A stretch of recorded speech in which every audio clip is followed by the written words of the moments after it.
Who will lose the US election and how will the loser react? Well, at the time of making this video, Trump and Biden polls are just too close to call and it's anybody's game. But as much as I am interested in watching the results, I am far more fascinated watching the behaviours and emotions of both candidates because I'm intrigued to see how they will each react when they either win or lose. Whether it's a person, a team or a country, the truth is that whatever the race, there can only ever be one winner. And for every winner, no matter how close behind the opponent is, there has to be a loser. So today, I want to look at what is going to happen when the final results are out and either Trump or Biden have to accept that they have lost in the 2020 US presidential election.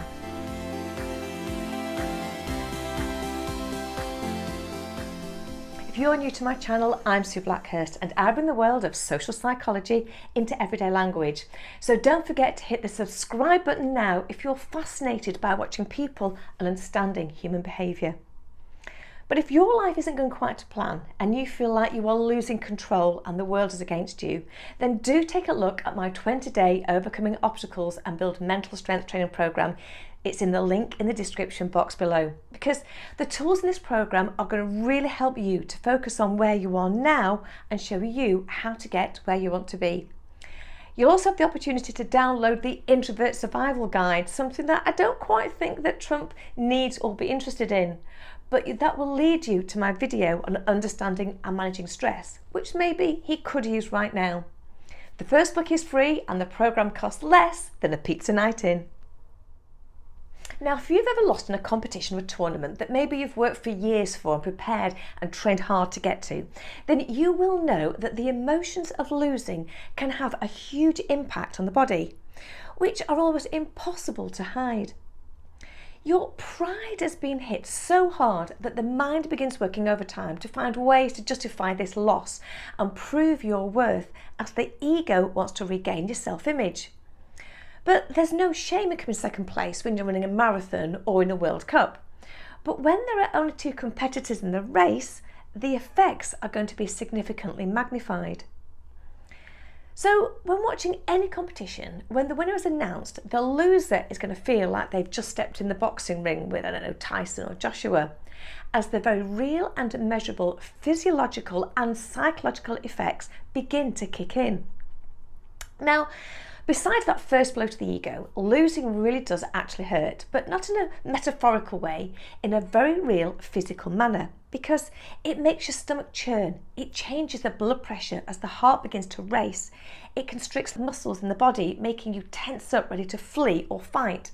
It impairs decision making, increases stress, reduces testosterone, causing a dopamine deprival and leaves us with a very bitter taste in the mouth.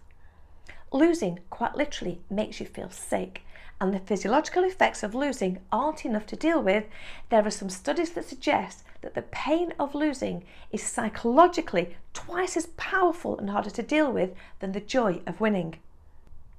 When the losing side has been absolutely hammered, it's tough, but it is so much easier to accept because the mind accepts that the gap was just so great, and as they say, the best man won. So what's particularly interesting with this election for me is the margin, as when there is such a fine line between winning and losing, it has an interesting and very different effect on how we feel and deal with coming at second place. There's a classic study out there that looked at athletes in the Olympics where they observed the reactions of contestants as they were awarded first, second and third place, your gold, silver and bronze. A series of photographs were taken showing facial expressions of each of the winners, and these photographs were then shown to a series of non-biased subjects who had to rank them in order of their win. And the findings were really quite interesting.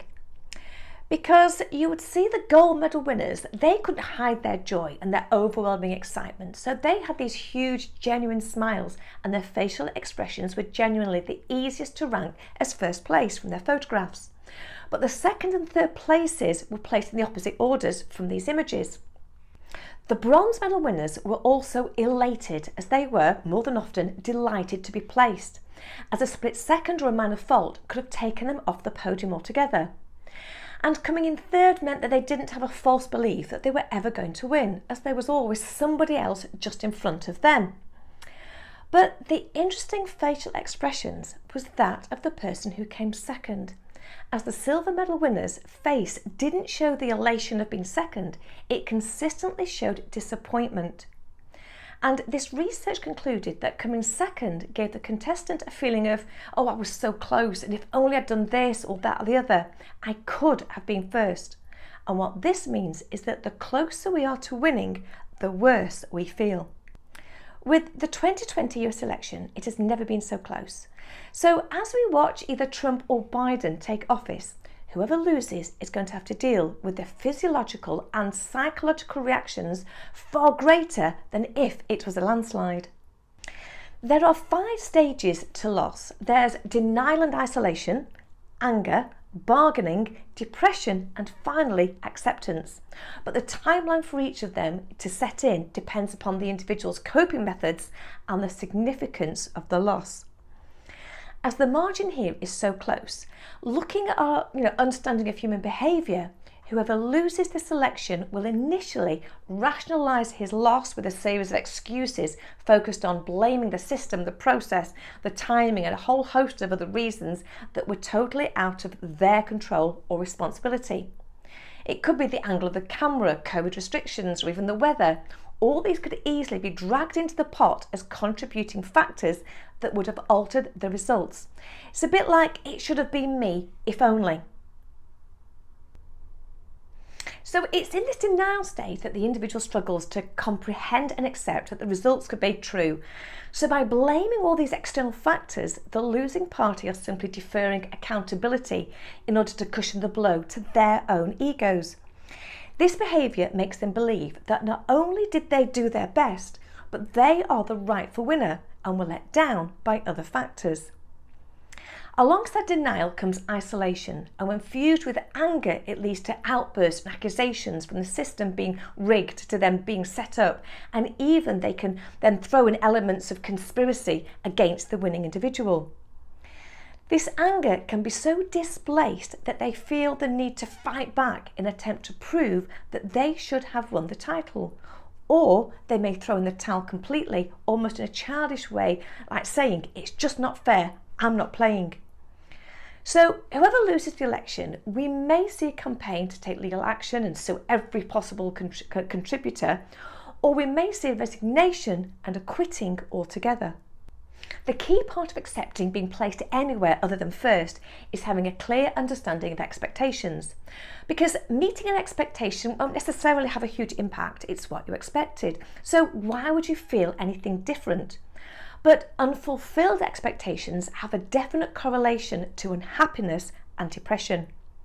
Trump and Biden both have the expectation to be the President of the United States.